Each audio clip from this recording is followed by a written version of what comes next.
हे नुसतं भाषांचं संवादाचं निर्णयांचं नाही तर आपण बघितलं की एका निवडून आलेल्या नगरसेवकाचा खून देखील याच टोळी युद्धाचा एक परिणाम है। सर हिंदी में जानना चाहेंगे, आज कांग्रेस का फाउंडेशन डे है, क्या कहना? आज कांग्रेस के विचारों की देश को फिर से एक बात बहुत ज़्यादा ज़रूरत है, क्योंकि सरकार में जो लोग बैठे हैं ये लोग जात धर्म पंथ के नाम पर पोलराइजेशन कर रहे हैं और उसके साथ साथ जो हर आदमी का जो हक है उससे वंचित रखने का काम ये सरकार कर रही है। तो न्याय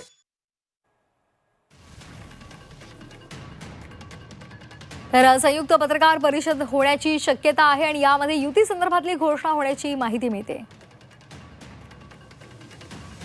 तर आज आपण पाहतोय की शरद पवार आणि उद्योगपती गौतम अडानी हे पुन्हा एकदा एकाच मंचावर येत आहेत। बारामतीमध्ये AI सेंटरचं उद्घाटन पार पडणार आहे। या कार्यक्रमासाठी अजित पवार, सुनेत्रा पवार, सुप्रिया सुळे, युगेंद्र पवार उपस्थित राहत आहेत आणि अडानींनी तर थेट पाय धरलेले आहेत शरद पवार यांचे, ज्यांच्यावरती काँग्रेसनं आरोप केलेले आहेत की मुंबईतील जागा जमिनी बळकावण्याचं काम करतायत। कसं पाहता, तुमचे मित्रपक्षी आहेत राष्ट्रवादी, काय कसं याकडे पाहावं? त्यात शरद पवार साहेबांचं जे व्यक्तिमत्व आहे ते एक सर्वसमावेशक स्वरूपाचं आहे।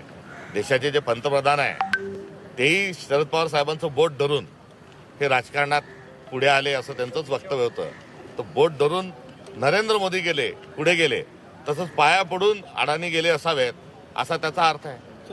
त्यांना तुम्ही काही सांगू इच्छिता, ज्या पद्धतीनं गौतम अडानी यांच्याकडून व्यवसाय वाढवले जात आहेत आणि त्यावर काँग्रेस आक्षेप घेत आहे, तुम्ही अडाणींच्या एकंदरीत त्यांच्या कंपनीच्या कार्यपद्धती ज्या आहेत या पर्यावरणाच्या, लोकशाहीच्या, नीतिमूल्यांच्या विरोधात आहे आणि या देशाला पुंजीपती जे अनेक वेगवेगळ्या समस्येमध्ये या देशाला ढकलत आहे त्यामधले अग्रणी नाव हे अडाणींचं आहे।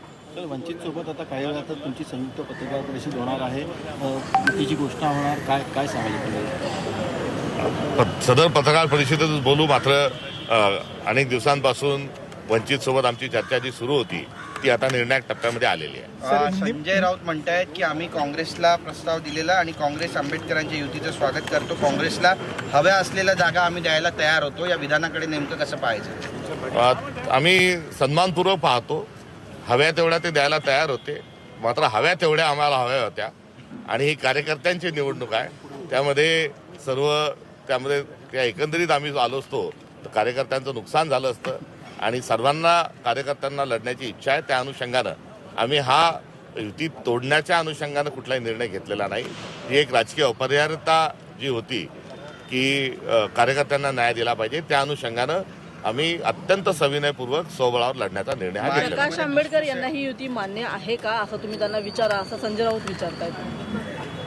आमच्या आणि प्रकाश आंबेडकरांचं वंचितची जी चर्चा चालू आहे ती आमच्या दोन पक्षाच्या स्तरावर चालू आहे। यामधला अजेंडा जो आहे तो अजेंडा हे दोन्ही पक्ष त्याच्यामध्ये सेट करतील, त्यामुळे बऱ्याच दिवसांपासून वंचित आणि काँग्रेस सोबत आली पाहिजे अशा प्रकारची एक भावना संविधानवाद्यांची होती आणि त्या आधारावर आम्ही दोन्ही पक्ष हे चर्चा करतो। मागील जवळपास 20 वर्षांपासून युती म्हणजे काँग्रेस आणि वंचितची युती व्हावी यासाठी अनेक प्रदेशाध्यक्षांनी प्रयत्न केले होते, स्थानिक पातळीवरती त्याची चर्चा झाली होती, मात्र त्याला यश येत नव्हतं। नेमकं यावेळी असं काय ठरलंय की ही युती शक्य झाली?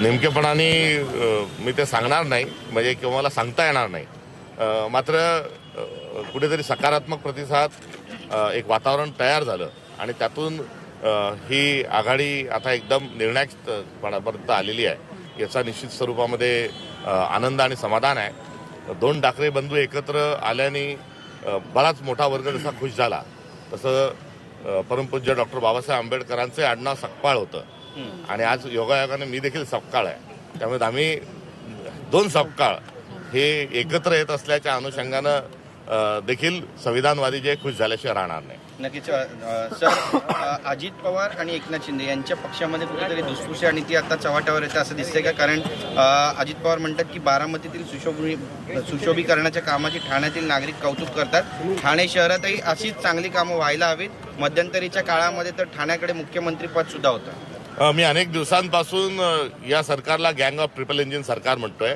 आणि यांच्यातलं टोळी युद्ध सुरू झाल्याच्या संदर्भात देखील अनेक वेळा दुर्दैवाने आम्हाला टिप्पणी विरोधक या नात्याने करावी लागली होती।